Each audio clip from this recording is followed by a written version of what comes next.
بسم اللہ الرحمن الرحیم. ڈیئر اسٹوڈنٹس، ہمارا آج کا جو ٹاپک ہے وہ ہے پریسیڈنٹس.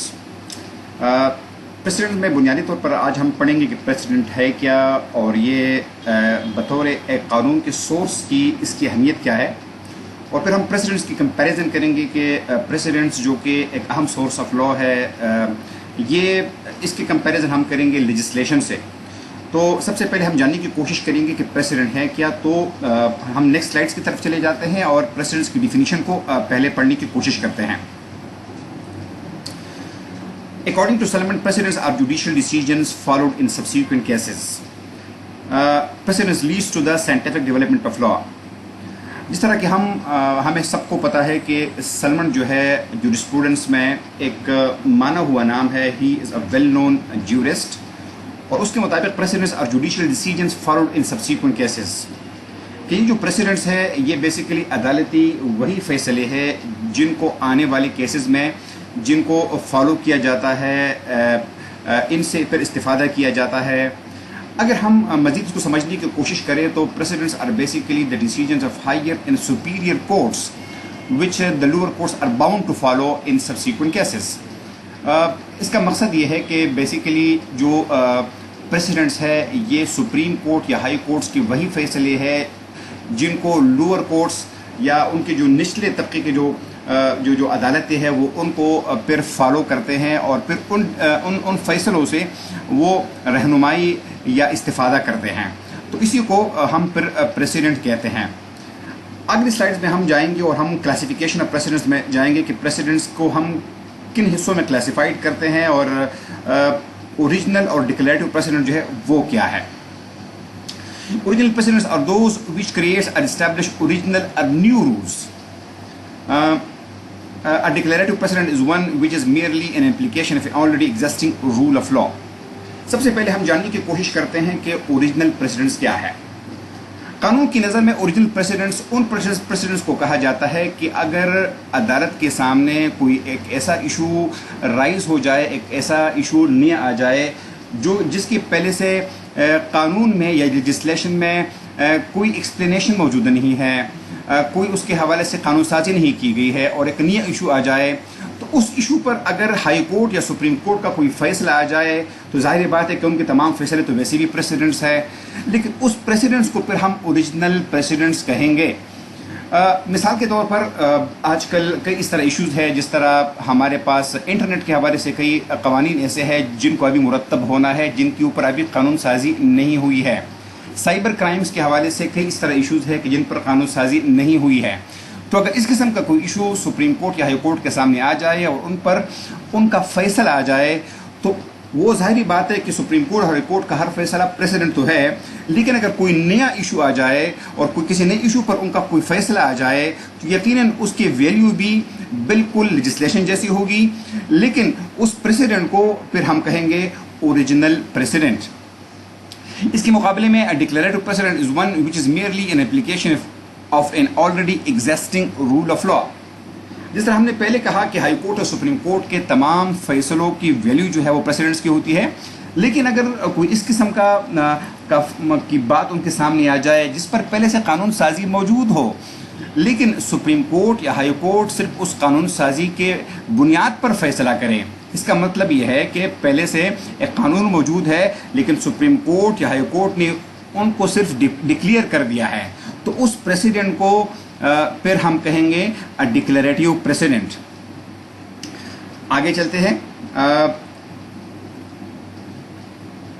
دوسرا جو اہم پریسیڈنٹ کی جو دوسری اہم قسم ہے اس کو ہم کہتے ہیں authoritative and persuasive precedents. Authoritative precedents, those precedents which the judges must follow whether they approve of it or not. It has two subkinds, absolute and conditional. In absolute form, the decision is binding and must be followed. ہمارے پاس precedents کی جو دوسری بڑی قسم ہے ان کو ہم کہتے ہیں authoritative and persuasive precedents. سب سے پہلے ہم ذکر کریں گے authoritative precedents کی. اتھارٹیٹیو پریسیڈنٹس ان پریسیڈنٹس کو کہا جاتا ہے جو کہ ججز کو ہر حالت میں ان کی ویلیو کو، ان ڈیسیجنس کو ماننا، وہ جو لوور کورٹس ہیں ان کے ججز کو ماننا بہت ضروری ہے. اس کے باوجود کہ ججز کا دل کرے یا نہ کرے، لیکن چونکہ وہ ہائی کورٹ اور سپریم کورٹ کے ڈیسیجنز ہوتے ہیں تو ان کی بنا پر ان فیصلوں کو ماننا، ان سے رہنمائی حاصل کرنا وہ لوور کورٹس کے لیے بہت زیادہ ضروری ہے. اس لیے ہم یہ کہتے ہیں کہ دوز پریسیڈنٹس وچ دا ججز must follow whether they approve it اور ناٹ، وہ اس کو مطلب تسلیم کرتے ہو یا نہیں کرتے، لیکن وہ مجبوری کی حالت میں ان فیصلوں کو ضرور تسلیم کریں گے. اب اس کی بھی اتھارٹیٹو پریسیڈنٹس کی بھی دو سب کائنڈز ہیں. ایک کو ہم کہتے ہیں ایبسولوٹ اتھارٹیٹو پریسیڈنٹس اور دوسرے کو ہم کہتے ہیں کنڈیشنل اتھارٹیٹو پریسیڈنٹس. جو ایبسولوٹ اتھارٹیٹو پریسیڈنٹس ہے، in absolute form the decision is binding and must be followed.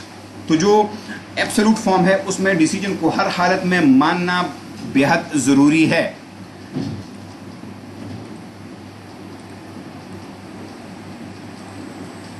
آگے چلتے ہیں کہ conditional authoritative precedents may be rejected under certain circumstances where there is an extreme degree of error that follow it would really be a denial of justice. اب جو conditional authoritative precedents ہے، بعض صورتوں میں یہ ہو سکتا ہے کہ ججز چونکہ ہماری طرح انسان ہوتے ہیں تو ان سے غلطیاں بھی ہو سکتی ہے. وہ ہائی کورٹ کے ججز ہو، وہ سپریم کورٹ کے ججز ہو، وہ اعلیٰ عدلیہ کے ججز ہو، ان سے بھی غلطیاں ہو سکتی ہے. تو اگر بظاہر یہ لگے کہ جج صاحبان سے یا کسی جج صاحب سے کسی فیصلے کے دوران ایک بہت بڑی غلطی ہوئی ہے اور وہ غلطی ایسی ہے کہ جو کہ بظاہر معلوم بھی ہوتی ہے کہ جس میں قانون کو فالو نہیں کیا گیا ہے، قانون کے جو بنیادی پرنسپلز ہیں ان کو فالو نہیں کیا گیا ہے، یا بظاہر کوئی ایسی غلطی ہے کہ جس کو فالو کرنا انصاف کے تقاضوں کی منافی لگتا ہے، تو پھر اس پریسیڈنٹ کی ویلیو جو ہے وہ کنڈیشنل ہوتی ہے کہ اگر وہ قانون کے مطابق ہے تو اس کو فالو کیا جائے گا، لیکن اگر قانون کے مطابق نہیں ہے تو پھر لوور کورٹس کے ججز کے لیے ان کو فالو کرنا ضروری نہیں ہے. اس کے مقابلے میں جو تیسرا ہمارے پاس جو پریسیڈنٹ کی ٹائپ ہے، that is called persuasive precedent. The judges are under no obligation to follow. The judges of American and Indian courts are persuasive for us. Persuasive precedents اصل میں وہی پریسیڈنٹس ہوتے ہیں جو کہ جس کی ویلیو پرسویسیو کی ہوتی ہے، جو کہ ججز کے لیے اس کی ویلیو اتھارٹیٹیو یا ایبسولوٹ نہیں ہوتی. عام طور پر پاکستان کے علاوہ دیگر جو کورٹس ہے، چاہے وہ امریکن کورٹس ہے، برطانیہ کی عدالتیں ہیں، ہندوستان کی عدالتیں ہیں، تو ان کے فیصلوں سے ہمارے ججز رہنمائی تو حاصل کر سکتے ہیں، لیکن ان کی نیچر بائنڈنگ نہیں ہے ہمارے ججز پہ کہ وہ خواہ ان کے فیصلوں کو ضرور مانیں گے یا ان کے فیصلوں کے مطابق اپنے فیصلے ضرور کریں گے. ہاں، ان کی نیچر پرسویسیو ہے، ہمارے ججز ان سے پرسویشن لے سکتے ہیں، ان سے رہنمائی لے سکتے ہیں، لیکن ان کے فیصلے ہمارے لیے بائنڈنگ بالکل نہیں ہے. اب یہ کچھ ٹرمینالوجیز ہے جو کہ عام طور پر اس چیپٹر میں شامل ہے، لیکن عام طور پر یہ ایگزامینیشن میں جو ہمارے شارٹ کویسچنس ہوتے ہیں ان میں یہ پوائنٹس اکثر ریز کیے جاتے ہیں اور آپ کو کہا جاتا ہے کہ ان کی ڈیفینیشنز لکھیں یا ان پوائنٹس پر مختصر نوٹس لکھیں. تو سب سے پہلے پوائنٹ جو اکثر آ جاتا ہے وہ ہے اسٹیر ڈیسیز. اب اسٹیر ڈیسیز کی اگر ہم ڈیفینیشن کریں تو stare decisis means to abide by اور adhere to decided cases. It is a policy of courts to stand by precedents and not to disturb settled points. Stare decisis basically یہ دو الفاظ ہے. Stare decisis کا لفظی مطلب ہے to stand by the decided cases. کہ اس کا مقصد یہ ہے کہ اس سے پہلے جو decided cases ہے ان کو فالو کیا جائے. جو decided cases ہے وہ بطور پریسیڈنٹس ہمارے سامنے موجود ہے، ہم ان کو فالو کریں اور ان سے انحراف نہ کریں. So stare decisis means to abide by or adhere to decided cases. It is a policy of courts to stand by precedents and not to disturb settled points. اس کا مقصد یہ ہے کہ پہلے سے عدالتوں نے جو اصول متعین کی ہے مختلف کیسز میں ان اصولوں کو فالو کیا جائے، ان قوانین کو فالو کیا جائے اور ان سے کسی بھی صورت میں انحراف نہ کیا جائے. تو اس کو کہتے ہیں stare decisis. ایک دوسرا لفظ جو کہ عام طور پر شارٹ نوٹس میں آ سکتا ہے اس کو ہم کہتے ہیں اوبیٹر ڈیکٹا. اب سب سے پہلے ہم اوبیٹر ڈیکٹا کی لفظی اس کے معنی کیا ہے اس کو سمجھنے کی کوشش کرتے ہیں. Obiter dicta means a remark by the way that is an observation a remark made by the judge.